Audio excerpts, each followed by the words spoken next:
সম্মানিত দর্শক, সবাইকে স্বাগত জানাচ্ছি আপনার মতের আজকের আয়োজনে। আজকের প্রসঙ্গ হচ্ছে অর্থনীতির গতি। এই বিষয়ে আমরা কথা বলবো এবং পুরোটা সময় জুড়ে আমি ফেরদৌসী আহমেদ থাকছি। যাদেরকে পেয়েছি তাদের সাথে আপনাদের পরিচয় করিয়ে দিব।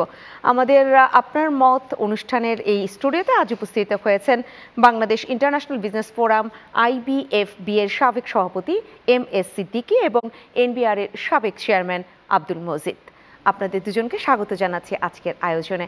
আমি MS সিদ্দিকী আপনাকে দিয়ে আলোচনাটা শুরু করতে চাই। যেহেতু অর্থনীতির গতি এটাই বলেছি যে আজকের প্রসঙ্গ বা আজকের শিরোনাম, সেই জায়গায় যদি আমরা বলি যে এই 2024 তো মোটামুটি শেষ করে আমরা ফেলছি এবং অর্থবছর হিসাব করলেও অর্ধেকটা আমরা পার করে ফেলেছি। সেখানে এসে দেখলাম শ্বেতপত্র যে প্রকাশ, এটা কি বলা হচ্ছে যে অর্থনীতির যে একটা দুর্দশা বা সংকট তার একটি স্বীকৃতি? এর বাইরে অর্থনীতির উল্লেখযোগ্য বা উল্লেখ করবার মতো তেমন কিছু নেই, বরঞ্চ বলা যেতে পারে যে বিনিয়োগে এক ধরনের স্থবিরতা দেখা দিয়েছে বছরে, বিশেষ করে শেষের দিকটায় এসে, এবং নানান ধরনের যে অস্থিরতা, আইনশৃঙ্খলা পরিস্থিতির কারণেও পোশাক ক্ষেত্রে এসব, ডলারের মূল্য বৃদ্ধি নিয়েও একদম শেষ সময়টাতে আছে।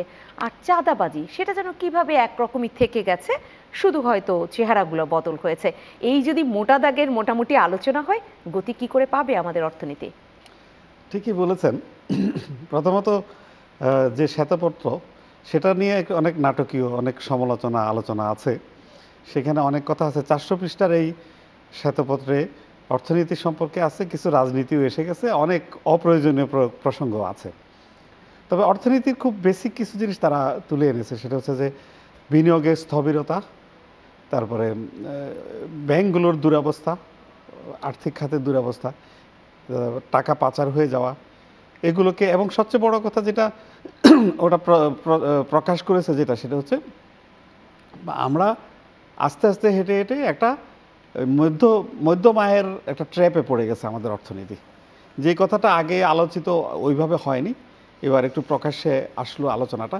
এটা নিয়ে আমাদের চিন্তিত হওয়ার মতো, ভবিষ্যতে চিন্তিত হওয়ার মতো ব্যাপার। তবে বর্তমানে কিন্তু অর্থনীতির, আপনি চাঁদাবাজির কথা বলেছেন বা আরও অনেক কিছু বলেছেন, এগুলো সবগুলো আসলে এফেক্ট করছে মারাত্মক রকম। জিনিসপত্রের দাম অনেক বেশি, মুদ্রাস্ফীতি, মানুষের ক্রয় ক্ষমতা কমে গেছে। তারপরে ডলারের দাম এই সাম্প্রতিক হঠাৎ ডলারের প্রাইসটা একটু অস্থির হতে, 3-4 মাস একটা স্টেবল ছিল, হঠাৎ করে ডলারের দাম বেড়ে গেল। এটা নিয়ে অবশ্য অনেক কথা হচ্ছে। এটা বছরের শেষে এসে পেমেন্ট করা নিয়ে, ব্যাংকগুলো তাদের আউটস্ট্যান্ডিং এলসির পেমেন্টগুলো নিয়ে, অথবা সরকার একটু কনজারভেটিভ হয়ে ডিপোজিটটাকে বাড়াতে চেষ্টা করছে, যেটা করেছে, 20 বিলিয়ন ক্রস করেছে ডিপোজিট। সব কিছু মিলিয়ে অর্থনীতি ভালো অবস্থায় নেই, এটা বলা যায়। কিন্তু শুধু স্বস্তির কথা যেটা, একদম খারাপ বলবো না, সবচেয়ে খারাপ যে ব্যাংকিং খাত, সেই খাতে সরকার একটা সাফল্য এনেছে। যে 11টা চিহ্নিত ব্যাংকে এখন একটা পজিটিভ ট্রেন্ড দেখা দিয়েছে। ওদের ডিপোজিট কমে যাওয়ার ট্রেন্ডটা থেমেছে, ওদের নিজেদের আয় বেড়েছে, এবং ওরা ডিপোজিটরদের টাকা দেওয়ার এটা বাড়াতে পেরেছে। সব কিছু মিলিয়ে ওরা একটা পজিটিভ অবস্থা আছে বলে মনে হচ্ছে। কদিন আগে, গত সপ্তাহে সরকার, বাংলাদেশ ব্যাংক তাদেরকে এলসি করার পারমিশন দিয়েছে। ব্যাংকিং খাতের এই গতিশীলতা বা এই যে পজিটিভ ট্রেন্ড, এটা অর্থনীতিতে একটা ভালো ইম্প্যাক্ট হবে। কিন্তু এমপ্লয়মেন্ট ক্রিয়েশন করা, আবার বিনিয়োগের আস্থা স্থাপন করা, এটাকে ইন্টারিম গভর্নমেন্ট থাকা অবস্থা, এটাকে সম্ভব কিনা, নাকি একটি রাজনৈতিক স্টেবল গভর্নমেন্ট আসা পর্যন্ত আমাদেরকে অপেক্ষা করতে হবে, এই ব্যাপারটাতে কিছু আনসার্টেনিটি আছে। আর এর ভিতরে আবার ওই যে পুরনো চাঁদাবাজরা পালিয়ে যাওয়ার পরে নতুন চাঁদাবাজরা এসে ওই জায়গা দখল করলো, এবং তারা আগের মতো তাদের সে চাঁদাবাজি শুরু করে দিয়েছে, যাতে জিনিসের দাম বাড়ার ব্যাপারে এটা একটা বিরাট ভূমিকা রাখছে। তাহলে আপনিও মোটামুটি যে মোটা দাগের আলোচনাটা করলেন, তাতে একদম গতি না থাকলেও বা স্থবির হয়ে পড়লো, সেখান থেকে ব্যাংকগুলো যেহেতু কিছুটা চলতে শুরু করেছে, অর্থনীতিতেও গতি আসবে বা এরকম একটি ইতিবাচকতা প্রদর্শিত হচ্ছে। আসবো আপনার কাছে আবারও। আব্দুল মজিদ, আপনার কাছে আসতে চাই। এইরকম স্বস্তির কথায় কিন্তু রিজার্ভটাও আছে, যে রিজার্ভের দিকে তাকালেও এখন একটু স্বস্তি কোথায় যেন খুঁজে পাওয়া যাচ্ছে। কিন্তু আমি একটি অন্য আলোচনা আনতে চাই, যেটা একেবারেই NBR এর আলোচনা, যে দেশে বছরে প্রায় ৩.৫ লাখ কোটি টাকার শুল্ক কর ছাড় দেয় এনবিআর, যেটা মানে আয়কর যা আদায় হয় তার থেকেও বেশি কর ছাড় হয়, এরকম একটি তথ্য রয়েছে। এবং এই যে বিদ্যমান যে সব কর ছাড়, সেটা 2027 সালের 1 জুলাইয়ের আগে 3 ধাপে বাতিল করতে হবে, IMF এর শর্ত রয়েছে। এই জায়গায় আমার প্রশ্নটা হচ্ছে, তাহলে যদি সব এগুলো মানতে হয়, IMF এর শর্ত মানতে হয়, কর ছাড় সব বাদ দিতে হয়, রাজস্ব আদায় বাড়াতে হয়, তাহলে আসলে কি করতে হবে? কারণ তাতে তো আবার অন্যান্য দিকেও প্রভাব পড়তে পারে। ধন্যবাদ। অর্থনীতির গতি দুর্গতি অনেক কিছুই আছে, এটা আগেও ছিল, এখনও আছে, ভবিষ্যতেও থাকবে। আমরা দেখতে হবে যে সে কতটা রোগগ্রস্ত অবস্থার থেকে কতটা সুস্থতার দিকে আছে বা আদৌ আছে কিনা, সেইটা দেখার বিষয়। আচ্ছা, শ্বেতপত্রের বিষয়টা এই জন্যই বলি, শ্বেতপত্রটা কিন্তু কথা ছিল, আমার কাছে মনে হচ্ছে শ্বেতপত্রত্ব নিয়ে প্রশ্ন উঠতে পারে বা উঠতে পারে, যেতে পারে। কেননা এটি ইংরেজি ভাষায় লিখিত হয়েছে এবং এটা মনে হয়েছে অনেক ক্ষেত্রে কাট অ্যান্ড পেস্ট করে ওই বিজ্ঞ অর্থনীতিবিদরা যেভাবে অন্যান্য জায়গায় বলেছেন, যেমন আমি এনবিআর চ্যাপ্টারটার কথাই বলি, বা এগুলো বলেছেন। কিন্তু শ্বেতপত্রের উদ্দেশ্য ছিল যে the state of economy as it was, এইটা তুলে ধরা। হ্যাঁ, যেমন আমি এনবিআরের ব্যাপারটা বলি, এনবিআরের যে ওনারা বলেছেন, ওই যা বলেছেন এগুলো সবাই জানে বা এই কথা। এবং সবচেয়ে বড় কথা, ওদের যেটা ধরে তোলার দরকার ছিল যে কোথায় কোথায় কর ছাড় দিয়েছে, তার কি ইম্প্যাক্ট পড়েছে, তার একটা অ্যানালাইসিস দেওয়া দরকার ছিল। সেখানে মনে হলো মাত্র সামিট আর এস আলম গ্রুপ বা কয়েকজনের কিছু কর ছাড় দেওয়া হয়েছে, আয়কর, এইটুকু শুধু তুলেছে। বাকিগুলো কিন্তু জিজ্ঞেসও করে নাই, খোঁজ নেওয়া উচিত ছিল। এই যে 9টা প্রকল্প, মেগা প্রকল্পের দুদক এখন কাজ শুরু করছে বলছে, এই সব তথ্যগুলো তো সেখানে আসার দরকার ছিল। ওই যে আপনি বলছেন IMF যে বলতেছে এইগুলো সব দেওয়া হচ্ছে বা বাতিল করতে হবে বা করতে হবে, এটা তো করতে হবে অত্যন্ত কারণ এটা মানে মানে ইচ্ছাকৃতভাবে, মানে পরিকল্পিতভাবে ইকোনমিটাকে ক্রিফোল্ড করা হয়ে গেছে বা হয়েছে। যেমন একটা মেগা প্রকল্পে খুব হ্যাভি মেশিনারিজ এটা ওটা এগুলো আনা হয়েছে, হ্যাঁ, খুব কঠিন শর্তের লোনে আনা হয়েছে। সেখানে যদি আমি বলে দেই যে এর শুল্ক, কর, আমদানি কর টর কিছু দেওয়া লাগবে না, এর কর দেওয়া লাগবে না, সাধারণ মানুষকে বোঝানো হয়েছে বা বলা হয়েছে এই বলে যে আমি এই টাকা তো আমাকেই দিতে হতো, অর্থাৎ ওই যে কর বা শুল্ক এটা দিতে হতো, আমাকেই তো দিতে হতো, তা আমি আপফ্রন্ট মাফ করে দিলাম।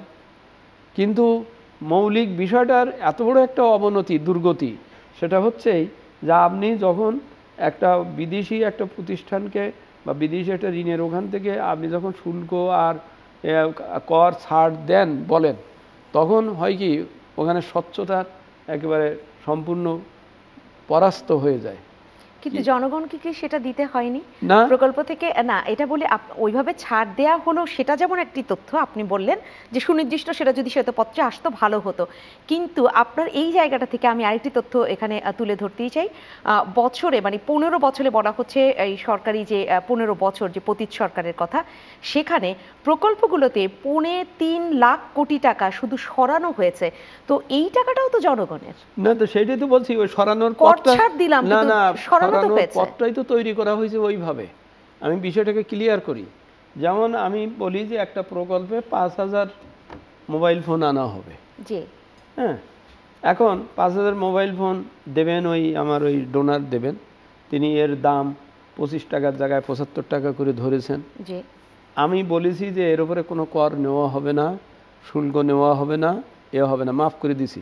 দিলে হচ্ছে কি ওইটা আর মোটে হিসাবায়নেই আসে নাই যে সে সত্যিই 5000 মোবাইল ফোন দিয়েছে কিনা, সত্যি এর দামটা 75 টাকা 25 টাকা কিনা। কারণ আমার শুল্ক কষলে আমি বলতে চাচ্ছি হিসাবটা কষা দরকার ছিল, কিন্তু কষা হয়নি। কষা হয়নি। না হলে হয়েছে কি এখান থেকে সুযোগটা করে দেওয়া হয়েছে যে ও কাস্টমস কিছুই বলে নাই, ঠিক আছে আপনি কয়টা আনছেন তা দেখলাম না, তার দাম নাই। এটা যেমন একটা বড় সমস্যা করেছে।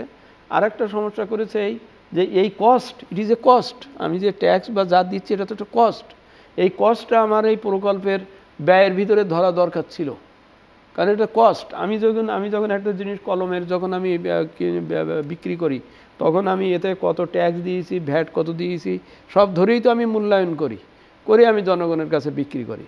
এখন এখানে আমি এই প্রকল্পে বা এই কাজে আমি কস্ট কত সেইটা আমি একটা বড় জিনিস এখানে লুকাই দিলাম, আমি কষ্টটা ধরলাম না, না ধরে জনগণকে আবার ওই জিনিসের উপরে ভর্তুকি বা এটা ওটা ইয়ে করে দিয়ে জনগণকে আমি ডবলভাবে ক্ষতিগ্রস্ত করলাম।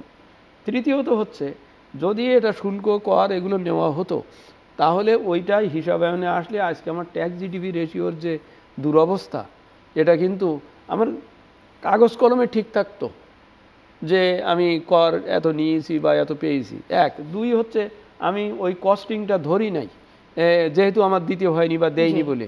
তৃতীয়ত হচ্ছে যে এইটার সুযোগে মোট কয়টা মাল আসলো, কি হলো, তার দাম কত, কেউ আর প্রশ্ন করার সুযোগ থাকলো না। কারণ যদি শুল্ক দিতে হতো বা দেওয়ার হতো তাহলে তো ওটার কস্টিং ধরতো, ভাই আপনার দাম কত, এত হারে ইত্যাদি, একটা লিখিত পড়িত থাকতো, একটা হিসেব থাকতো। এটা যেহেতু ধরা হবে না সেহেতু ওটা ওইভাবে চলে গেল। ফলে আমার তিনটা ক্ষতি করলো ইকোনমিরে। একটা হচ্ছে আমার কস্ট জিডিপি রেশিওর ওখানে আমাকে একটা এগুলো, দুই হচ্ছে আমার এই জিনিসের কস্টিংয়ে এখানে একটা ফাঁকি দেওয়া হলো, এবং এই ফাঁকিটা দেখিয়ে না না না আপনার এই প্রকল্প 25 টাকার বেশি খরচ হয়নি, আসলে খরচ হওয়া উচিত 40, সেটা জনগণকে বলা হলো না, বরং ওই 25 টাকা 40 - 25 ওই টাকাটা সরাই দিলাম। তারপরে এই জিনিসটাকে আমি একটা ছোট উদাহরণ দিই। 1988 সালের দিকে ওয়ার্ল্ড ব্যাংকের একটা প্রকল্প, পিডিবির 4টা বয়লার আনা হবে, 4টা বয়লার। আমি তখন চিফ অ্যাকাউন্টস অফিসার ওই যে আইআরডির। তো একটা জায়গার থেকে রিপোর্ট আসলো বয়লার 4টে আসে নাই, আসছে 3টা। কিন্তু ওয়ার্ল্ড ব্যাংক জায়গায় 3টা এসেছে, হ্যাঁ মাল আসছে 3টা, কিন্তু ওয়ার্ল্ড ব্যাংক কিন্তু 4টের পয়সা শোধ করেছে। ওয়ার্ল্ড ব্যাংক ওয়াজ দ্য ফাইন্যান্সিয়ার, সে 4টের পয়সা করেছে, তাহলে ওই 1টার পয়সা কই গেল? অর্থাৎ এই যে এখানে আনছে জিনিস, একটা বয়লার যে নাই, গায়েব হয়ে গেল।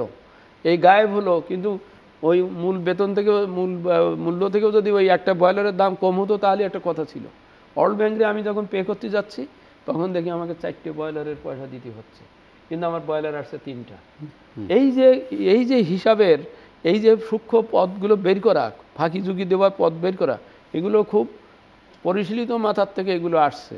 মানে বলেছে কি আমার আমার আমার আমার ওই কর্তা আমাকেই দিতে হতো, তা আমি দেবো কেন, ঠিক আছে।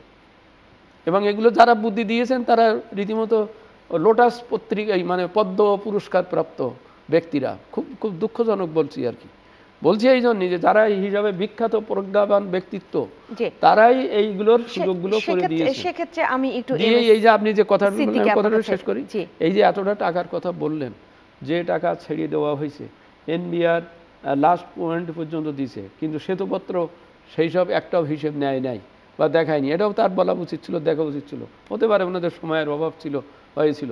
শ্বেতপত্র হচ্ছে এই যে সে প্রকৃত অবস্থাটা তুলে ধরবে, তারপরে ওইটার উপরে ব্যবস্থা কে নেবে না নেবে সেটা সরকার নেবে, ও দুদক ব্যবস্থা করবে, কি করবে, কিন্তু ওর লিস্ট করার দরকার ছিল, তাহলে শেদ হতো, সেটা নইলে আপনি খুঁজে পাচ্ছেন না।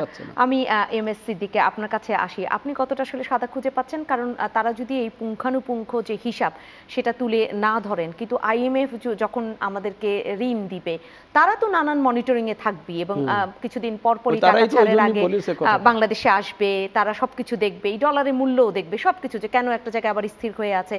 তাহলে কি আমাদের খুব সুযোগ থাকে এই সাদাকে সাদাভাবে উপস্থাপন না করব? না, থাকে না, কারণ আইএমএফ অত বোকা না। ওরা অনেক দেশের অভিজ্ঞতা থেকে ডেভেলপিং কান্ট্রিগুলোতে কী ধরনের চালাকি হয়, কী ধরনের দুর্নীতি হয়, কিভাবে তথ্য গোপন করা হয়, এগুলো ওরা জানে। সেজন্যই ওরা যখন একটা কথা বলে, স্পষ্ট করে ওরা বলে দিয়েছে তোমরা এত কোটি টাকার ট্যাক্স ডিবেট দাও, এক্সামশন দাও, ওইটা তুমি দিতে পারবে না। এটার পেছনে ওদের যুক্তি আছে। সেটা হচ্ছে যে একটা প্রতিষ্ঠানকে অথবা একটা ইন্ডাস্ট্রিকেও যদি, একটা সেক্টরকে যদি সাবসিডি দেওয়া, এরা কখনো ইফিশিয়েন্ট হতে পারে না। ইফিশিয়েন্ট না হলে এদের কস্ট বেশি হবে, প্রোডাক্টের কোয়ালিটি খারাপ হবে। এই যুক্তিতে ওরা বলছে যে তোমরা আর সাবসিডি দেওয়া যখন শুরু হয় এটার ভিতরে করাপশন থাকে, পাওয়ারফুল লোকেরা এটা বেনিফিটটা নেয়, সাধারণ ব্যবসায়ী বা সাধারণ প্রজেক্টে সাধারণ মানুষ এইটার কোনো বেনিফিট পায় না। সুতরাং এটাকে সমান করে ফেলতে হবে। সমান করে ফেললে সেখানে দুর্নীতি করার সুযোগ কম থাকবে, কম্পিটিশনটা হবে, পারফরমেন্সটা বোঝা যাবে। একজনকে সাবসিডি দেওয়া হলো, আরেকজনকে দেওয়া হলো না, আপনি দুইজনের পারফরমেন্স আপনি মেজার করবেন কি করে? সেজন্য এই ধরনের এগুলোতে একটা ট্রান্সপারেন্সির যে কথাটা, এই যে স্বচ্ছতা, হোয়াইট পেপার তো ওই স্বচ্ছতার কথাই বলবে। আর কাদেরকে ডিসকাউন্ট দেওয়া হয়েছে এটা আসলে ওরা একটা লিস্ট করে দিতে না, পারতো। অন্যান্য সময়ে যদি সেটা নাও হয়, এবার তো মানুষের এক্সপেকটেশন লেভেলের জায়গায় সেটাই ছিল যে এবারের এই শ্বেতপত্র প্রকাশ মানেই হচ্ছে সেখানে খুবই স্বচ্ছতা থাকবে, যতখানি স্বচ্ছতা থাকবার কথা ঠিক ততখানিই থাকবে, তার চেয়ে কমতি হবে না। তাহলে সেই কমতি বা ঘাটতিটা কেন এখন মনে হচ্ছে মানুষের? মনে হচ্ছে এই জন্য যে ওনারা 400 পৃষ্ঠা একটা রিপোর্ট তৈরি করেছেন। আমার মানে ওনারা যত তথ্য দিয়েছেন এটা 50 পৃষ্ঠায় এই তথ্য দেওয়া যেত। এই জায়গাটা ওনারা বেশি লিখেছেন, সব জায়গায় আছে। আর অনেকগুলো তথ্য দিয়েছেন, ডেটা দিয়েছেন, সেই ডেটাগুলো দিয়েছেন যেগুলোকে আমি খুব প্রয়োজনীয় মনে করি নাই। আবার কিছু কিছু জায়গায় তথ্য, প্রমাণ, রেফারেন্স বা সাপোর্টিং ডকুমেন্ট দেওয়া হয়নি, এমনিতে একটা স্টেটমেন্টের মতো বলে গেছেন, সেটাও আমার কাছে গ্রহণযোগ্য মনে হয় নাই অত। সুতরাং ব্যাপারগুলোকে আরও একটু কনসলিডেট করে, ওনারা হয়তো বলতে পারেন যে সময় কম, তো সময় কম হলে এত বড় রিপোর্ট লেখার কি দরকার ছিল? ছোট করে লেখেন, সব তথ্য নিয়ে আসেন, প্রত্যেকটা পয়েন্ট অন্তত রাইজ করে, প্রত্যেকটা পয়েন্ট ধরে ধরে ধরে ধরে যে রাইজ করে দেওয়া যেত, এখানে দুর্বলতা আছে, এখানে দুর্বলতা আছে, এখানে দুর্বলতা আছে, এটার কনসিকুয়েন্স আছে, এই যে এখানে ক্ষতি হয়ে গেছে। ওনারা অনেক কথাই বলেছেন। আরও একটা ইন্টারেস্টিং কথা ওনারা বলেছেন, আমরা IMF এর কথা আলোচনা করলাম, ওনারা কিন্তু ডোনার অর্গানাইজেশনগুলো সমালোচনা করেছে, কারণ গত সরকার যে ডেটা দিয়েছে, উন্নয়নের যে ফিরিস্তি গিয়েছেন, এটাকে কিন্তু এই ডোনার এজেন্সিগুলো সাপোর্ট করেছে। রিপোর্ট বলছে তোমরা এই ভুল তথ্যকে সাপোর্ট করেছো কেন? সরকার একটা তথ্য দিয়েছে, তুমি সেটাকে সাপোর্ট করেছো, মানুষ সেটা বিশ্বাস করেছে। 16 বছর ধরে আমরা এই কথা বিশ্বাস করেছি। সুতরাং সেখানে আমি এটাকে একটা সাহসী পদক্ষেপ বলে মনে করি, এটা প্রয়োজন ছিল। এটা এই সমালোচনা যে কেন সাপোর্ট করা হয়েছে, সেখানে সেটা আপনি অনেক একটি ভালো দিক খুঁজে পেলেন শ্বেতপত্রের, বা আরো অন্যান্য দিক তো রয়েছে, কিন্তু আর একটু সুনির্দিষ্ট হলে ভালো হতো, এমনটাই আপনারা দুজনেই বললেন। বাজেট ঘাটতি সহনীয় পর্যায়ে রাখতে উন্নয়ন বাজেট যে কমানো, এটা আসলে কতটা, যদি বলা যেতে পারে যে এটা করতে গেলে কতটা ভালো হবে আমাদের অর্থনীতির সেই গতি নিয়েই যেহেতু আলোচনাটা হচ্ছে, কারণ বিনিয়োগটা তো অনেক কমে যাবে সেক্ষেত্রে। বিনিয়োগ করে যাওয়া উচিত, তো ইনফ্লেশন এত বেশি, আনপ্রোডাক্টিভ যে ডেভেলপমেন্ট প্রজেক্ট এগুলো টোটালি বন্ধ করে দেওয়া উচিত। খালি ডেভেলপমেন্ট ওয়ার্ক আমাদের সেটা কি যাচাই বাছাই হচ্ছে যে কোনটা আনপ্রোডাক্টিভ হচ্ছে? পরিকল্পনা মন্ত্রণালয় এখন পর্যন্ত যে কটা প্রকল্প বাতিল করেছে, আমি তো মনে করি সেগুলো সঠিক আছে। কিছু কিছু প্রজেক্টের খরচ কমিয়ে আনা হয়েছে। জি হ্যাঁ, তো এটা একটা ভালো দিক না? কারণ এই টাকাটা যদি আনপ্রোডাক্টিভ, যে প্রজেক্টের ইকোনমিক কোনো রিটার্ন নেই, সেই ধরনের আনপ্রোডাক্টিভ সেক্টর থেকে টাকা খরচ করলে সেটা আনপ্রোডাক্টিভ টাকা মার্কেটে গেলে ইনফ্লেশন হবে। সেটাকে যখন বন্ধ করে দেওয়া হলো, আমাদের যে এখন 12% ইনফ্লেশন, সেই কারণগুলোকে প্রতিরোধ করার জন্য, সেটা থামানোর জন্য এই উন্নয়ন বাজেটের অপ্রয়োজনীয় অংশকে ইমিডিয়েটলি কাটছাট করা দরকার। উন্নয়ন বাজেট বড়, শুধু খরচ করে ফেললাম, সেটাতে আমাদের উন্নয়ন, বড় বিল্ডিং দেখলাম, বিরাট বড় কনস্ট্রাকশন হলো, এগুলো আসলে রিয়েল উন্নয়ন নয়।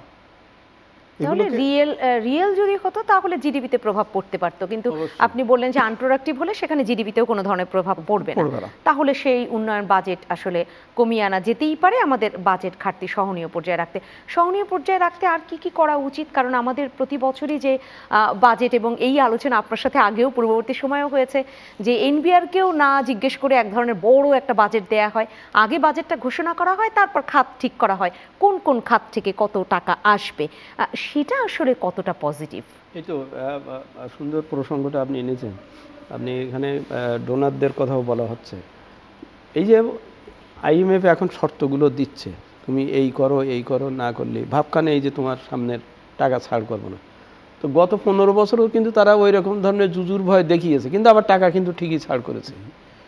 হ্যাঁ, এরকম শোনা যায়নি যে এখানে এই তথ্যের বিভ্রাট বা এটার জন্যই সে টাকা দেয়নি, টাকা আটকিয়ে দিয়েছে। ওয়ার্ল্ড ব্যাংক এসে তারে টাকা দেয়নি, এ কথা কিন্তু শোনা যায়নি। ওয়ার্ল্ড ব্যাংক কিন্তু ঠিকই প্রজেক্ট দিয়েছে। ওই ইভেন পদ্মা সেতুতে অত বড় একটা হয়ে যাওয়ার পরেও ওয়ার্ল্ড ব্যাংক কিন্তু তার রেখেছে। এটা আমাদের ইকোনমিক দৃষ্টিতে ভালো, কারণ আমাদের বিপদের সময় সে টাকা দিয়েছে।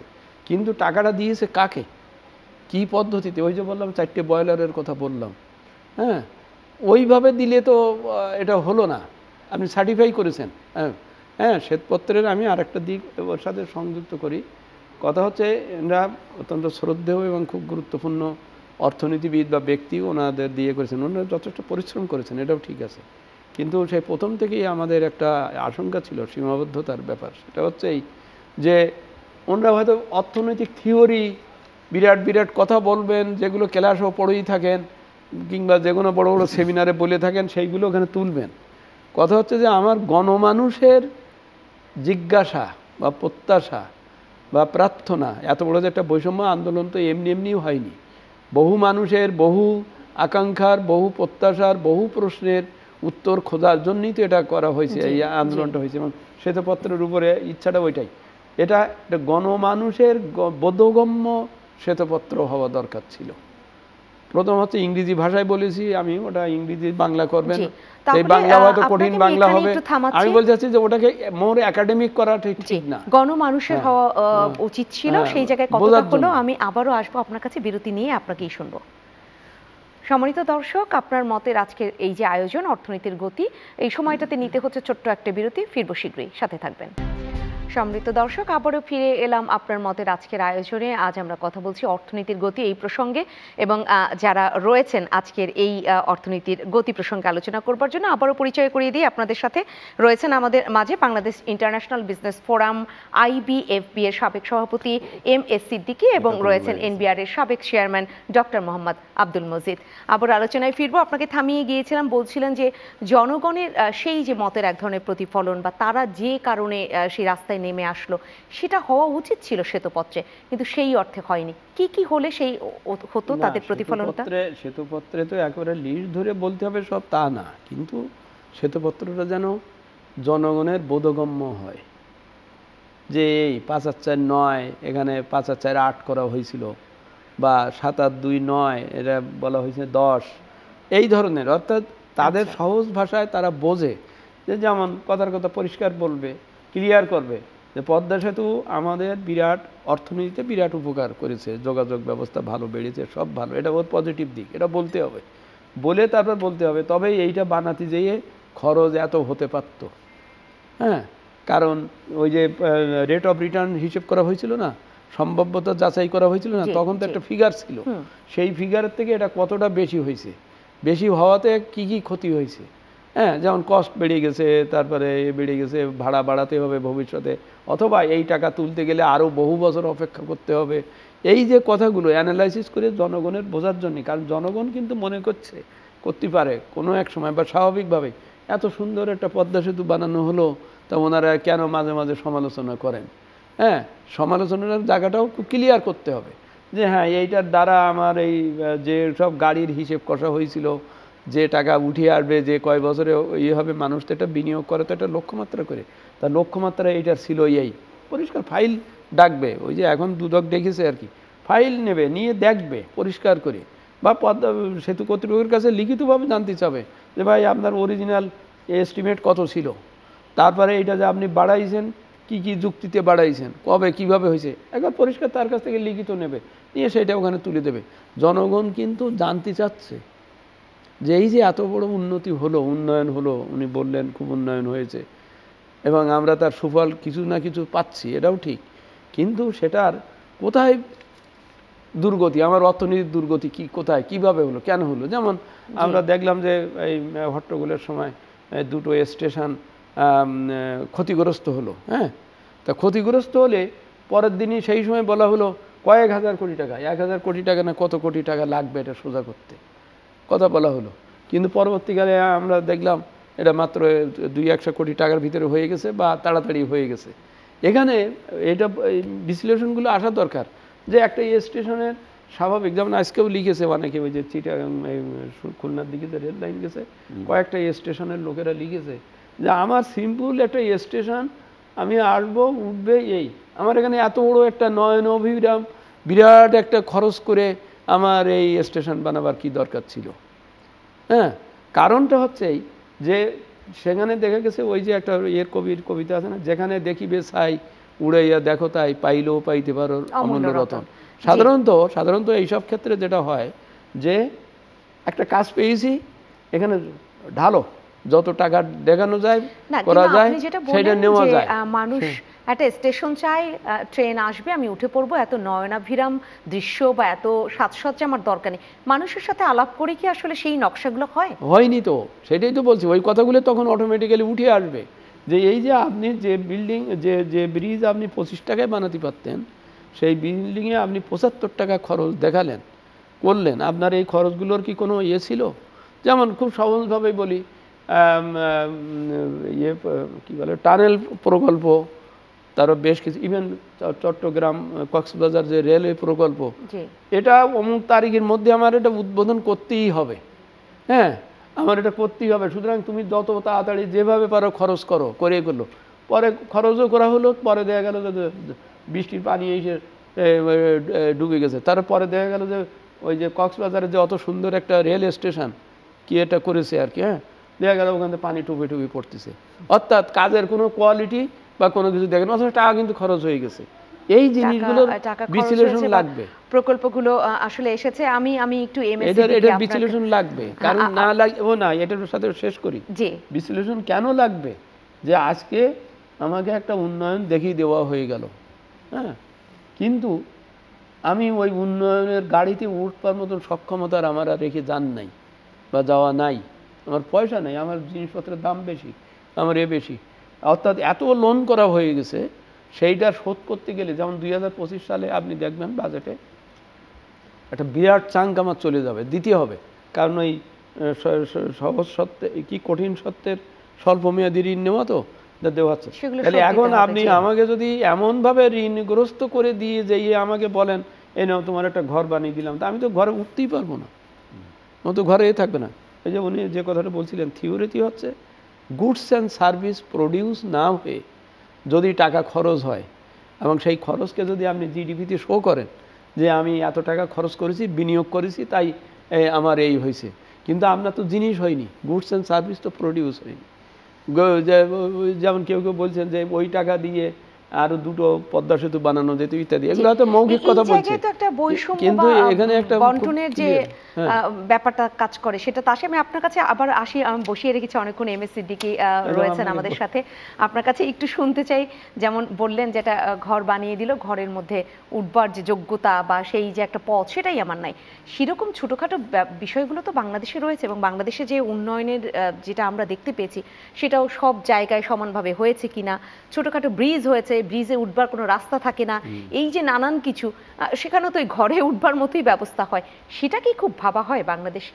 ভাবা হয় নাই, কখনোই ভাবা হয় না। আমাদের দেশের পরিকল্পনা উন্নয়ন বাজেটটা হয় বিভিন্ন রাজনৈতিক দলের নেতাদের, এমপিদের, মন্ত্রীদের অথবা আমলাদের, উনি আবার মাইন্ড করতে পারেন, এনাদের ইচ্ছার উপরে হয়। যে যেমন মজিদ ভাই শ্বশুর বাড়ির পাশ দিয়ে একটা রাস্তা নিতে হবে, সুতরাং সেটাকে 3 মাইল ঘুরিয়ে ওনার বাড়ির সামনে দিয়ে নিতে হবে, এইটাই ঘটনা ঘটেছে। এতে হয় কি বাজেটগুলোর এই উন্নয়ন প্রকল্পগুলোর দাম বেড়ে যায় এবং এটাতে রিমডেলিং করতে হয় বিভিন্ন রকম, সেরকম করতে গেলে এই প্রজেক্টগুলো আর ভায়াবল হয় না, এবং এটার যে রিয়েল ডিজায়ার যে ফলাফল সেটা জাতি বা অর্থনীতি পায় না। এগুলোকে করার জন্য আসলে বিশেষজ্ঞরা করবে, পরিকল্পনা কমিশনের বিশেষজ্ঞরা এটা করবে। এটা থেকে যদি আমরা বেরিয়ে আসি, রাজনৈতিক সিদ্ধান্ত হয়, তাহলে এই সমস্যাগুলো আগে হয়েছে, ভবিষ্যতেও হবে। আমরা তো অর্থনীতির গতি কিভাবে আসবে এ নিয়ে চিন্তা করছি, আর এই চিন্তাটা বাড়াতে হলে অর্থনীতির গতি বাড়াতে হলে তো অনেক ফাঁকফোকর আগে মেরামত করতে হবে। সেই জায়গায় প্রকল্পের কথা যখন আপনারা বলছেন তখন আরেকটি প্রশ্ন উঠেই আসে, প্রকল্প পরিচালক, এটা কিন্তু এত বছরেও অনেকবার এইটা অভিযোগের জায়গায় ছিল মানুষের পক্ষ থেকে, প্রকল্প পরিচালক নিয়োগ দেয়া, প্রকল্প পরিচালক কিছু দূর কাজটা প্রকল্পটা এগোনোর পরে সেই পরিচালককে আবার পরিবর্তন, এগুলো কি আসলে কাজের দীর্ঘসূত্রিতা বলি বা অর্থর ক্ষেত্রে অনেক সমস্যা হয় না? অবশ্যই।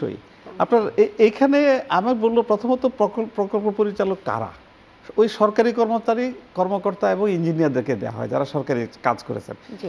এই ধরনের প্রকল্পগুলো আসলে বিজনেস মাইন্ডেড, বিজনেস যেভাবে পরিচালনা করা এফিশিয়েন্টলি সেভাবে পরিচালনা করার অভিজ্ঞতা থেকে করতে হয়।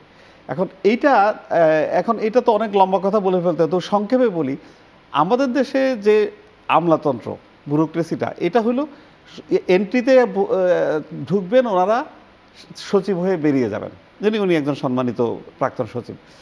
কিন্তু সারা দুনিয়াতে উন্নত বিশ্বে দেখা যায় যে এই মাঝামাঝি সময়ে পজিশনগুলোতে বা উপরের পজিশনগুলোতে বাইরের অন্য পেশার অভিজ্ঞ মানুষদেরকেও নেওয়া হয়, নিয়ে ওদেরকে অ্যাবজর্ব করা হয়।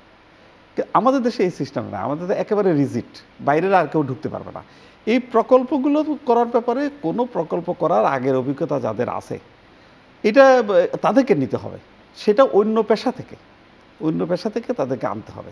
সেটা আমরা আনতে পারি না বলে ঘুরে ফিরে আমাদের যত সরকারি কর্মকর্তাদের যতটুকু অভিজ্ঞতা আছে, যতটুকু এফিসিয়েন্সি আছে, সেটার উপরে নির্ভর করতে। তারপরে আবার আপনি বললেন যে ট্রান্সফারের একটা ব্যাপার আছে, হঠাৎ করে 3 বছর হয়ে গেছে তাকে ট্রান্সফার করে দিল, নতুন একজন এসে ওই প্রকল্পটাকে বুঝে আবার নতুন করে নেতৃত্ব দেওয়া এটা আসলে সম্ভব হয় না, কঠিন হয়ে পড়ে।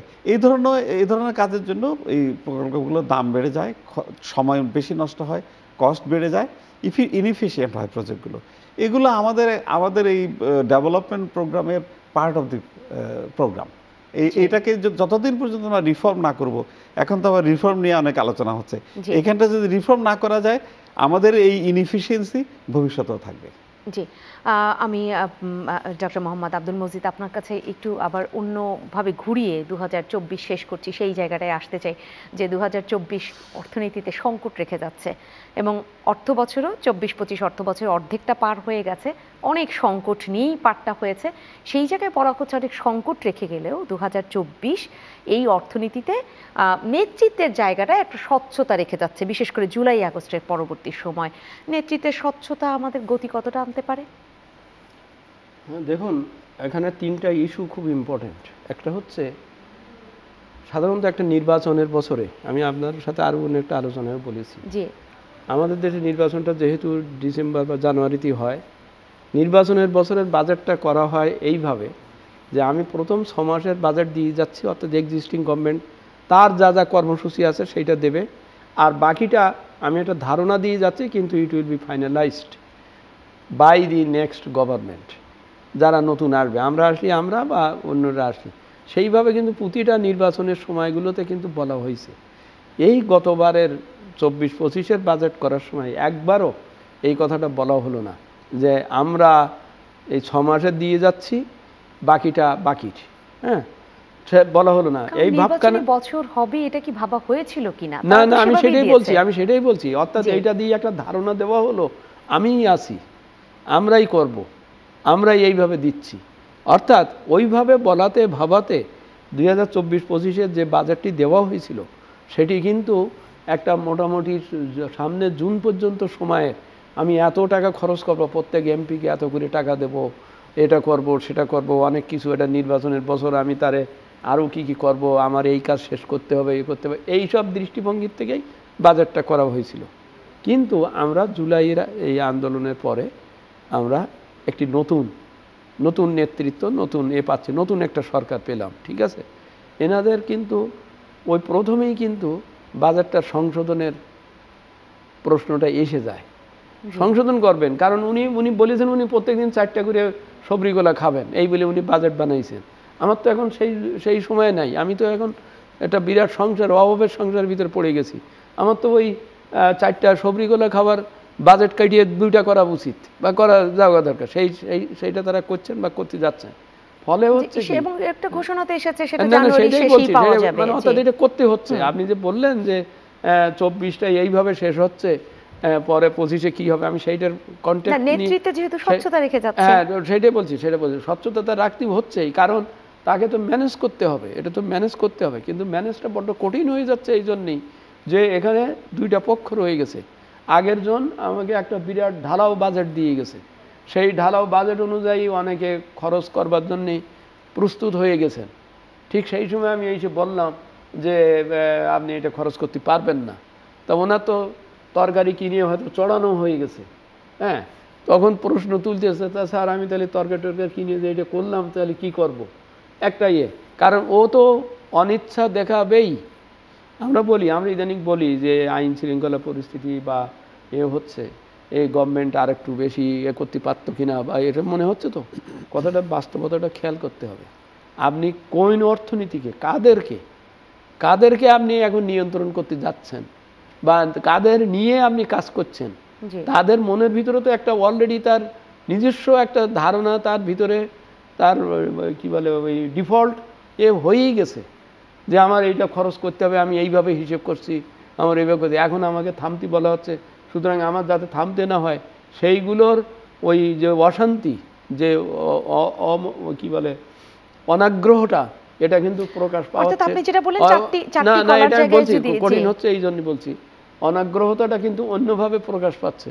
যেখানে যেটা পাওয়া যাচ্ছে আন্দোলন, যেখানে যেটা পাওয়া যাচ্ছে এটা অস্থিরতা, অস্থিরতা সৃষ্টি করে দিয়ে দেখা যাচ্ছে যে they are not capable of controlling this, অতএব পুরনো এতে ফিরে যাই বা এই ধরনের, এটা কিন্তু একটা নোশনাল হয়ে গেছে। এই জন্যই এখানে জনগণকে সক্ষম না, এটা এটা এটা প্রমাণ করবার চেষ্টা করছে তারা, যারা চারটা কলা খাবে বলে বসে আছে। আপনি এটা বললেন, অস্বাভাবিক মনে করি না, কারণ এটা হয়েই থাকে, এটা সব জায়গায়। আপনার প্যারিস কি বলে মিশরের যে স্কোয়ারের কি হয়েছিল, তাহির স্কোয়ারের ওই আন্দোলন কিন্তু আপনার পরে ফেল করেছে, এর জন্য এটা বড় বইও লেখা হয়েছে। না না, তাহলে যদি নেতৃত্বে স্বচ্ছতা থাকে, ফেল কান্ট্রি করবার চেষ্টা থাকবেই থাকবে। তারপরে ডক্টর মোহাম্মদ আব্দুল মজিদ, আপনি তো বললেন যে তাহলে সেই চেষ্টাটা তো থাকবে তাদের, যে নিয়ন্ত্রণে ব্যর্থ হয়েছে এটা প্রমাণ করবার চেষ্টা থাকবে। কিন্তু আমরা যে নেতৃত্বে স্বচ্ছতার জায়গায় কথাটা বলছি, সেক্ষেত্রে আমরা দেখলাম বাংলাদেশ ব্যাংকের গভর্নর নতুন, আমরা এনবিআর এর চেয়ারম্যান পেলাম নতুন। সেই জায়গায় যে স্বচ্ছতাগুলো যদি আমরা পাই, আর ভেতরের লোকেরা যদি চারটা কলা খাবে ভেবে বসে আছে, এখন চারটা খেতে পারছে না, সেখান থেকে তারা অস্বচ্ছতা নিয়ে কাজ করবে বা এরকম ব্যর্থ প্রমাণ করবার চেষ্টা করবে, তাহলে আসলে আমরা কতটা এগোতে পারবো? সেটা কি কোনো সম্ভাবনা থাকে কিনা? হবে, এগোতে পারবো কথাটা শব্দ ঠিক নাই, আমাদের এই এগোতে হবে, এটাই সবাইকে নিয়েই তো কাজটা করতে হবে। না তো করতে হবে, বাট এটাই সংগ্রাম, এবং এই জন্যই জনগণকে টাইম টু টাইম বুঝাতে হবে যে সে কিন্তু তাহলে এটাই সংগ্রাম, সেই সংগ্রামে আমরা কতটা জিততে পারবো সেই আলোচনা নিয়ে আমি ফিরবো। তাৎপর্যটা এই জন্যই বলতেছিলাম, এই শ্বেতপত্র দিয়ে পাবলিককে বুঝাতে হবে যে দিস ইজ দ্য সিচুয়েশন। জি, আমরা এসে আবারও সেই আলোচনায় ঢুকবো। সম্মানিত দর্শক, আপনার মতের আয়োজনে আরও একটি বিরতি নিচ্ছি, সাথে থাকবেন। আপনার মতের আজকের আয়োজনে আবারও স্বাগত জানাচ্ছি আপনাদের। কথা হচ্ছে অর্থনীতির গতি বিষয়। আসবো এম.এস. সিদ্দিকী, আপনার কাছে মূল্যস্ফীতির আলাপটি আপনি তুলেছিলেন, কিন্তু আমরা বিস্তর আলাপটি করতে পারিনি, এই পর্যায়ে করতে চাই যে নভেম্বর শেষে মূল্যস্ফীতির যে চিত্রটা দাঁড়িয়েছে 13.80%, এবং এটার বিপরীতে যে জাতীয় যে মজুরি হার সেটা 8%। এই যদি হয় চিত্র, তাহলে আসলে কি করে সম্ভব? কারণ এখানে সমন্বয় না হলে সাধারণ মানুষ, তাদের তো প্রতি মুহূর্তে সেই নাভিশ্বাস অবস্থা। হ্যাঁ, এটা তো হচ্ছে, এবং দুর্ভাগ্যজনকভাবে এটা 2025 সাল কন্টিনিউ করে 2026 সাল পর্যন্ত যাবে। কারণ হচ্ছে সরকার, বর্তমান সরকার ইনফ্লেশন কমানোর জন্য যতগুলি মেজার আছে, মনিটারি পলিসি অ্যাডপ্ট করেছে, ফিসক্যাল মেজারে যাচ্ছে, ওই যেটা বললাম ডেভেলপমেন্ট প্রজেক্টগুলো কমিয়ে এনেছে, তারপরেও কিন্তু ইনফ্লেশন কমছে না। কারণ হচ্ছে ইনফ্লেশনটা আসলে সাপ্লাই সাইডের, কস্ট অফ দি প্রোডাক্ট, আমদানিকৃত জিনিসের দাম এবং উৎপাদনকৃত জিনিসের দামের বেড়ে গেছে। জি, এটা স্ট্রেট হয়ে, যেহেতু 40% প্রাইস এসকেলেশন হয়েছে ডলারের, 40%-এর সাথে আরও 20%, 60% প্রাইস বেড়ে গেছে শুধুমাত্র ডলারের দাম বেড়ে যাওয়ার কারণে। 84-85 টাকা থেকে এটা 125 টাকায় চলে গেছে। সুতরাং এই যে দাম বেড়ে গেল, এইটা কমানোর কোনো ক্ষমতা এই মুহূর্তে বাংলাদেশে কারো নাই। তাহলে 26 সালে গিয়ে কতটা কমতে পারে? যদি হাফ হতে পারে বলে বিশেষজ্ঞরা বলেছে। তাতেও তো 7, মানে যেহেতু 14 এর কাছাকাছি 7 হতে পারে।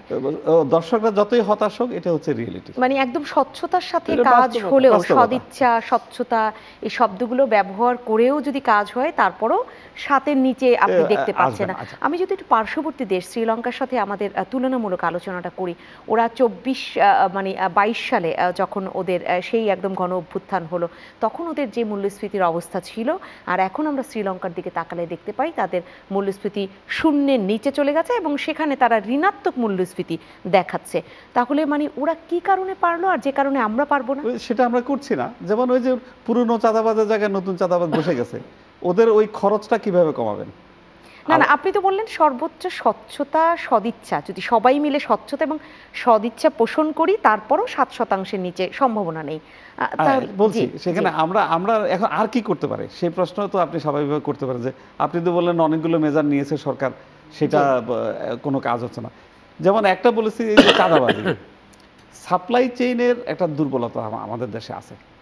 মনে করেন এগ্রিকালচারাল প্রোডাক্টটা কৃষকের কাছ থেকে ঢাকা শহরে কারওয়ান বাজার পর্যন্ত আসার এই যে প্রসেসটা, এটাতে অনেকগুলো হাত বদল হয় এবং যাদের হাতে হাত বদল হয় তারা কৃষক থেকে শক্তিশালী, কনজিউমার থেকে শক্তিশালী, সুতরাং তাদের ভিতরে একটা সিন্ডিকেট হয়। এখন আমরা তো সিন্ডিকেটকে শুধু গালিগালাজ করি, এটা সমাধান করার চেষ্টা করি না। আমরা এই যে টোটাল যে সাপ্লাই সিস্টেমটা, এই সিস্টেমটাতে আমাদের সরকারকে এত হাত বদল হয় কেন, এই প্রশ্নটা অনেকে তুলছেন। সেটা তো আমি যদি আপনাকে করি আপনি বলেন না, কারণ এটা তো সরকারকে প্রশ্ন করবেন। কারণ হচ্ছে ডিজিটাল বাংলাদেশ বলা হচ্ছে, কৃষক যখন পণ্যটা ট্রাকে তুলে দিবে, সেই পণ্যটা কোনো একটি ঢাকা হোক, চট্টগ্রাম হোক বা বড় বিভাগীয় আরো যদি অন্যান্য শহর হোক, খুলনা হোক, গিয়ে পৌঁছাবে। কৃষক তুলে দিল, ওখানে অমুকের কাছে সেই মালটা নেমে যাবে। তাইলে এত হাত বদল হবে কেন? এই কথাটা একেবারে ভুল। কৃষক ওই জিনিসগুলো ট্রাকে তুলে দেয় না, এটা ফাড়িয়ারা কেনে, হোলসেলাররা কিনে, ফারিয়ারা কিনে, ওইটা আবার হোলসেলারকে দেয়। এই হোলসেলার হচ্ছে গঞ্জের হোলসেলার, উপজেলা লেভেলে। সেখান থেকে এটা ডিস্ট্রিক্ট লেভেলে বা বিভাগীয় লেভেলের হোলসেলারদের কাছে। এরপরে এটা ঢাকায় আসে। ঢাকায় আসার পরে এটাকে বলে মোকাম। মোকাম হচ্ছে একটা দোকান, যে দোকানে তার কোনো ইনভেস্টমেন্ট নাই। আপনি যেটা বলছেন সেটা মানে আপনি বলছেন, আপনি মনোযোগ দিয়ে শুনেন না। ওই মোকামে আসার পরে সে মোকামে একটা পার্টিকুলার প্রফিট ধরে ওইটা বিক্রি হয়, সেখান থেকে রিটেইলওয়ালারা জিনিসটা নিয়ে যায়। এই যে 4-5টা হাত হয়, এই 4-5টা হাতের এই ব্যাপারে সরকারের কোনো নিয়ন্ত্রণ নাই, সরকারের কোনো বক্তব্য নাই। এখন সারা দুনিয়াতে দেখা যায় এগুলোতে সরকার একটা মনিটর করে, সরকার ওদের সাথে ইনভলভ হয়। নিয়ন্ত্রণ কথাটা বললে ডান্ডা দিয়ে পেটানোর কথাটা মাথায় আসে। হ্যাঁ, আমি সেই জন্য সহযোগিতা বা ইনভলভমেন্ট বলছি। সেটা হচ্ছে যে হোলসেলাররা না, এমএস সিদ্দিকী, আমি বিনয়ের সাথে আপনাকে আমি আমার কথা শেষ করে দিলে আপনি প্রশ্ন করেন পরে। মনে করেন যে গঞ্জের যে দোকানটা আছে, সেই দোকানটা যদি সরকার বলে যে আমি তোমাকে দোকানটা দিয়ে দিব এবং তুমি এত % বেশি প্রফিট করতে পারবে না। তারপরে যে ঢাকায় যেছে, একটু স্কিপ করলাম, ঢাকায় যে তো মোকামটা আছে, মোকামওয়ালাকে বললো যে কারওয়ান বাজারে যে হোলসেলের যে দোকানটা আছে, এইটা তোমাকে আমি সহজ শর্তে তোমাকে ঋণ দেব, তোমাকে আমি সস্তায় দোকান দেব। সরকার কিন্তু ইনভলভ হয়ে গেল। সরকার এখানে একটা বাজারের একটা কমিটি থাকবে, সেই কমিটিতে সরকারের প্রতিনিধি থাকবে।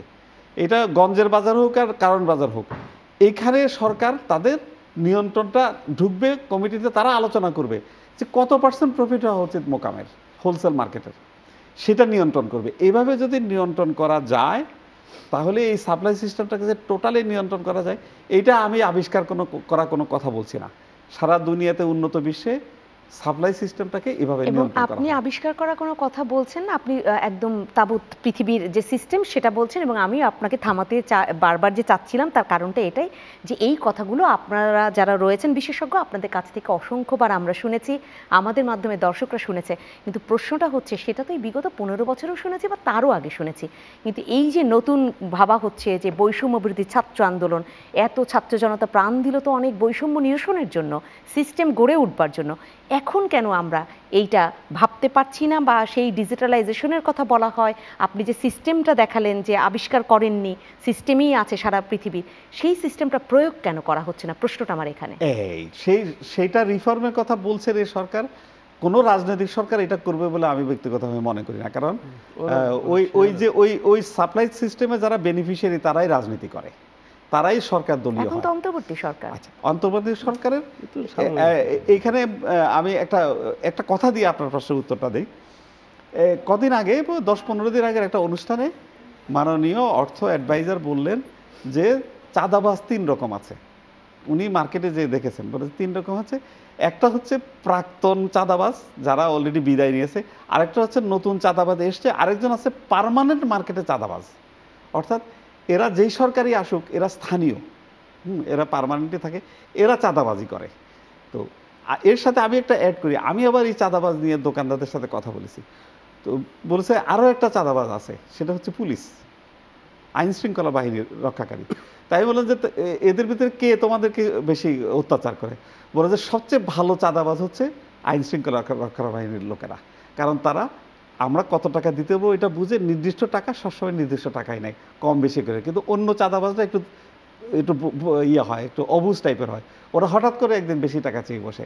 যখন হঠাৎ করে বেশি টাকা চেয়ে বসে, আমি তো তার চাঁদাটা কস্টিং করে মূল্যের সাথে চাঁদাটাকে যোগ করে একটা সেলস প্রাইস ফিক্স করেছি, কত দামে আমি আলু পটল বিক্রি করব। এখন চাঁদা বেশি চাইলে তো আমার প্রফিটটা কমে যায়। এইখানে সরকার কেন এখানে হস্তক্ষেপ করছে না, এইটা আমি দাবি করব। আপনি এই কথা তোলা যায় সাথে আমি বলবো যে এই সাপ্লাই সিস্টেম রিফর্মের একটা স্টেপ এই সরকারই নিয়ে নিক। এটা হয়তো রাতারাতি তারা এটা সমাধান করতে পারবে না, কিন্তু ওনারা যতদিন আছেন ততদিন পর্যন্ত যদি এই রিফর্ম সিস্টেমটাকে এগিয়ে নিতে পারেন, তাহলে পরে সরকার এসে তার একটা বাধ্যবাধকতা হবে, রাজনৈতিক সরকার এসে সেই কাজটা করতে পারবে। এবং এই জায়গাটাই ডক্টর মোহাম্মদ আব্দুল মজিদ আপনার কাছে একটু জানতে চাই, বলা মানে অন্তর্বর্তী সরকারের উপদেষ্টারাও বলছেন যে পলিটিক্যাল গভর্নমেন্ট অনেক কাজ সহজে করতে পারে না, তারা সংকটে পড়ে যায়, কিন্তু সেটা অন্তর্বর্তী সরকার পারবে, সেই সংস্কারগুলো পারবে, কাজগুলো করে দিতে পারবে। তাহলে মানুষের এখন যে প্রত্যাশা যে এই অন্তর্বর্তী সরকারই এই ছোট ছোট যে সিস্টেম বলি বা সেই ছোট সিস্টেম মিলে বড় একটা সিস্টেম দাঁড় করানো তারা পারবে, সেই প্রত্যাশা কি অনেক বেশি অমূলক? মোটেই অমূলক না, প্রত্যাশা আছে ঠিক, কিন্তু কথা হচ্ছে যে অন্তর্বর্তীকালীন সরকার তো একটা সাময়িক সরকার, আর আমি যতই সংস্কারের নেই বাস্তবায়ন তো করবে নেক্সট গভর্নমেন্ট, অর্থাৎ রাজনৈতিক সরকার। রাজনৈতিক সরকার ছাড়া, কারণ তারা পাবলিকের ম্যান্ডেট নিয়ে এসেই কাজ করবে, পাবলিকের কাছে তার জবাবদিহি করতে হবে। এই অন্তর্বর্তীকালীন সরকারের তো সময়টা অল্প, তারা তারা খুব স্ট্রিক্ট হতে পারেন, অনেক হচ্ছেন, চেষ্টাও করছেন, 2007-08 সালেও হয়েছিলেন, অনেক অভিযান চালিয়েছিলেন, কিন্তু শেষ পর্যন্ত হয়তো এ করতে পারেননি। কারণ ওই যে বারবার বলতেছে নির্বাচন দেন, নির্বাচন দেন, আগে নির্বাচন দেন, আমি যে এগুলো ঠিক করব। কিন্তু দেখা যাচ্ছে ওই যে বাজার সংশোধন করা যাচ্ছে না কেন, ওই যে 2 প্রকার 3 প্রকার চাঁদাবাজের কথা বললেন, ওই চাঁদাবাজের হাত ধরেই তো ওই সরকার আসবে, ওই যে রাজনৈতিক সরকার গঠন করবে, তার সৌধ নির্মিত হবে। সে যদি এই প্রতিজ্ঞা নিতে পারে যে না, আমি এই সব সংশ্লিষ্টতাতে যাব না, আমি জনগণের কাছে জবাবদিহি করব, আসলে জনগণের কাছে জবাবদিহি করবার পরিবেশটা না আসলে পর এটা হবে না। আপনি বললেন স্বচ্ছতা জবাবদিহিতা তো শুধু ওই কয়েকজন উপদেষ্টা বা এরা করলেই হচ্ছে না, জনগণকেও, ওই রাজনৈতিক সরকারকেও, সকলকেই কিন্তু এর ভিতরে আসতে হবে, প্রতিশ্রুতিবদ্ধ হতে হবে। এই জন্যই যেটা করা হচ্ছে যে আমরা সংস্কারের পথ বলে দিচ্ছি, মানে বলে দিচ্ছেন ওনারা, এইটা রাজনৈতিক দলগুলোর কাছে যেয়ে বলতে হবে, জনগণকে সাক্ষী রেখে যে আমি এই বলেছি, এই করতে হবে, আপনারা যদি এটা করতে পারেন, যদি প্রতিশ্রুতি দেন, দিয়ে তারপরে আসতে হবে। আপনি পরে এসে বলবেন আমি এটা মানলাম না। আছে অনেক সংস্কার 2007-08 সালে আমরা করেছিলাম, ওই যে রেগুলেটরি রিফর্মস কমিশন, এগুলো সব করেছিলাম, পরের দিন এসে সুন্দরভাবে বলে দিল কিচ্ছু হয়নি, এটা হবে না। তো তাহলে আমার রিফর্মের এই উপদেশ, আদেশ, নিষেধ কি হলো? কোনো কাজ হলো না। সুতরাং সকলকেই, আমি আবার বলছি সকলকেই, এই শুধুমাত্র কেয়ারটেকার গভর্নমেন্টের মানে অন্তর্বর্তীকালীন সরকারের যে কজন আছেন তারাই না, সকলকেই এই ব্যাপারে প্রতিশ্রুতিবদ্ধ হতে হবে যে জনগণের যে প্রত্যাশা, অর্থাৎ জনগণের কাছে তাকে ফিরে যেতে হবে, জনপ্রত্যাশাটাকে তাকে করতে হবে। কারণ ও তো পরিষ্কার দেখছে যে রাজশাহীর 10 টাকার আলু ঢাকায় ফিক্সড ইনকামের মানুষেরা 45 টাকা কিনতে হচ্ছে, দেখতে পাচ্ছে চোখের সামনে, তাদের ধরা হচ্ছে না। কিন্তু প্রতিশ্রুতিবদ্ধ কতটা হন এমএস সিদ্দিকী আপনি যদি বলেন, কারণ আমরা ইশতেহারে অনেক প্রতিশ্রুতি ডামাডোল দেখতে পাই, কিন্তু নির্বাচিত হবার পরে সেই প্রতিশ্রুতির বাস্তবায়ন আমরা কতটা দেখি? আমরা দেখি না, বাস্তবায়ন করতে চায় না। ট্রেডিশনালি সবাই আস্তে আস্তে পুরনো সিস্টেমকে ইন্ট্রোডিউস করে, অথবা যেটাতে তাদের বেশি সুবিধা হয় রাজনীতিবিদদের সেটাতে চলে যায়। আমলাতন্ত্র সেখানে সহযোগিতা করে। আমলাতন্ত্রকে আমি কখনো কখনো আমলাতন্ত্রকে বেশি দায়ী করতে চাই, কারণ তারা তো প্রতি সরকারের সময়ে কাজ করেন। এই যে ওনারা কাজ করেন, ওনারাই কিন্তু মন্ত্রীদেরকে কাজ ধরিয়ে দেন। ওনারা যখন ব্রিফিং করেন, একজন নতুন মন্ত্রী আসেন, নতুন সরকার, তাদেরকে ওনারা এই রিফর্মের ব্যাপারগুলো বোঝান না, মনে হয় আমার ধারণা করেন না। ওনারা মনে করেন যে একটা গতানুগতিক ভাবে আমরা সারা জীবন চাকরি করে আমাদের বয়সটা শেষ করে দেব, পেনশন পেয়ে যাব, সুখে শান্তিতে বসবাস করব। এইটা এই যেটাকে একটা রেজিলিয়েন্ট, মানে একেবারে প্রতিজ্ঞা নিয়ে যদি সব পেশার লোক, আমি রাজনীতিবিদের পরে আমলাদের কথা বললাম, সব পেশার লোকেরাই যদি এই ব্যাপারে সিরিয়াস না হয়, যেমন প্রেশার গ্রুপ, সিভিল সোসাইটির নতুন সরকার এসে যখন এই যে বললেন রেগুলেটরি রিফর্ম কমিশনকে বন্ধ করে দিল 2010 সালের সরকার এসে, কেয়ারটেকার গভর্নমেন্ট একটা রেগুলেটরি রিফর্ম কমিশন করলো, এরা এসে বন্ধ করে দিলেন। এর আগে একটা অম্বুডসম্যান ছিল, ট্যাক্স অম্বুডসম্যান, এই সরকার এসে সেটা বন্ধ করে দিলেন। আমরা জবাবদিহিতা কোথায় করব, আমরা রিফর্মটা কোথায় কিভাবে করব? এগুলোর জন্য যে সামাজিক যে প্রেশার গ্রুপ বা ইভেন মিডিয়া, আমরাও তো কেউই তার দায়িত্ব পালন করি না। তারাও এমবেডেড হয়ে যাচ্ছে ওইটার সাথে, এই জন্য স্রোতের সাথে গা ভাসিয়ে দিয়ে আমরাও অর্থাৎ আমি আবার বলি, একটু কথাটাকে আরেকটু ঘুরিয়ে বলি, রাজনৈতিক সরকার যদি মনে করে আমার জনগণের কাছে যেতে হবে না, ওর ভোটের সময় ওরে আমার কোনো ব্যাখ্যা দিতে হবে না, আমার জবাবদিহিতার কোনো দরকার নাই, আপনি 300 সংসদ সদস্য, মাননীয় সংসদ সদস্য, তারা নিজেরা এই যে এত বড় বড় প্রকল্প সব নেওয়া হলো, একদিনও কি আলোচনা করেছেন? আপনি কিছুক্ষণ আগে প্রশ্ন করতেছিলেন যে এই এত খরচ, এত কি আলোচনা করেছেন? অথচ ওনারাই তো জনগণের প্রতিনিধি। তো ওনারা জনগণের প্রতিনিধি সেজে এগুলোকে ছাড় দিয়ে গেলেন। কেন গেলেন? সাহস পেলেন কিভাবে? যে আমার জনগণের কাছে যেতে হচ্ছে না। নির্বাচনে আমরা কয়েকটা নির্বাচনের পদ্ধতি প্রক্রিয়াতে দেখেছি, যখনই যেতে হলো তখন তো পতনই হলো, কারণ জনগণ জেগে উঠলো, জনগণ জানতেই চাচ্ছে। আপনার দেখেছেন অনেক ছাত্ররা কিন্তু জিজ্ঞেস করেছে ওই পুলিশকে, ভাই আপনি কোন ক্যাডারের, আপনি কি এর ডাইরেক্ট ডাইরেক্ট প্রশ্ন করতেছে। এই যে ডাইরেক্ট প্রশ্ন করবার অধিকার, প্রয়োজনীয়তাটা এবং পরিস্থিতি সৃষ্টি হওয়াটাই এই একটা জবাবদিহিতার একটা উপায়। কিন্তু আমরা আসলে কতজন শেষ করতে হবে আজকে, এটাকে কতটা প্রাতিষ্ঠানিক করতে হবে। জবাবদিহিতার জায়গায় সেই রাজনীতিবিদ থেকে শুরু করে তারা কতটা থাকেন, আবার আপনি যেটা বলছিলেন যে প্রত্যেককেই আসলে তার যে প্রতিশ্রুতি রয়েছে সেই জায়গায় কতটা প্রতিশ্রুতিবদ্ধ হন। কারণ যদি আমাদের প্রশ্ন তুলেছিলেন, আমরাও আসলে কতটা যে চাকরিটা নেবার সময় যে শপথটা নেন সেইটা আসলে কতটা থাকে সেই বিষয়ে, এবং সেটা আমাকেও বাদ রেখে বা আমরা গণমাধ্যম কর্মী কাউকে বাদ রেখে বলছি না, সব জায়গায় প্রতিশ্রুতিকে শ্রদ্ধা করে যদি সেই দায়িত্ব পালন করতে পারতাম তাহলে হয়তো এগোতাম। আজকে শেষ করছি এই আলোচনা, আমি শেষ করতে হবে। একটা সেন্টেন্স যোগ করি, আপনি বললেন শ্রীলঙ্কারা পারলো আর আমরা কেন পাচ্ছি না?